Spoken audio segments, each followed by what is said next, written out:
back, man. I guess it's part 3. If TikTok, if we still had TikTok, I'd put this shit on TikTok. But I guess what I would name it is, are we scared to leave the plantation? Because that's what this reminded me of. I wasn't born back in slavery time or around the time that the slaves were free, but I like history, so I look up different history. I read up on certain stuff that interests me. And one thing I thought was interesting was around slavery time when slaves were free, and all black people wasn't slaves, by the way. All black people were not slaves, but the ones that were, when we became free, you had some that didn't even want to leave the plantation, which is understandable because you've been a slave all this time. This all you know. This all you know is pick this cotton for these people. They tell you what to eat, when to eat. You know what I'm saying? That's all you know. You don't know nothing else. But then you had another group. You had another group was like, hell yeah, like, let's go. Let's go. We gonna figure it out. We good. We gonna figure this shit out.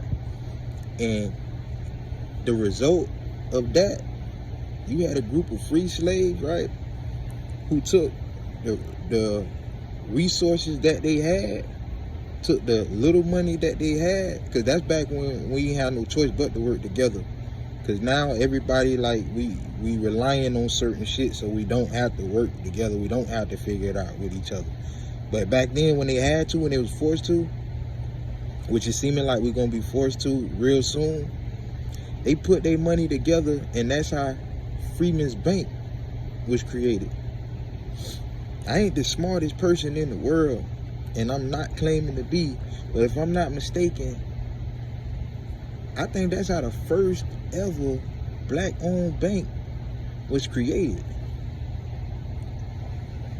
And if it wasn't for us being separated and out of our comfort zone, I don't think we would have figured that out. I don't think we would have figured that out. I just posted a video on Facebook because I'm from Jacksonville, Florida. So doing research on Jacksonville, I found out it's an area, like in our downtown area, called La Villa.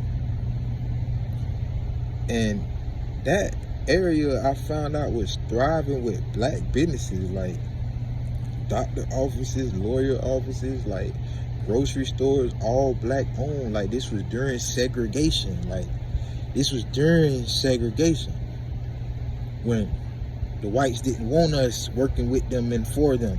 So we was on our own, doing our own thing and thriving. And this was in Jacksonville, Florida. I ain't talking about Tulsa, which they was doing it in Tulsa, Black Wall Street, or Redwood. Like, you got Idlewild. Like, you got all these other parts of the world when segregation was so, where black folks was thriving, using all our knowledge, our intellect, strength, manpower, everything to work for us and each other, you know? And we was thriving. But in the video that I had seen and that I posted on Facebook, the decline of La Villa started during the Civil Rights Movement.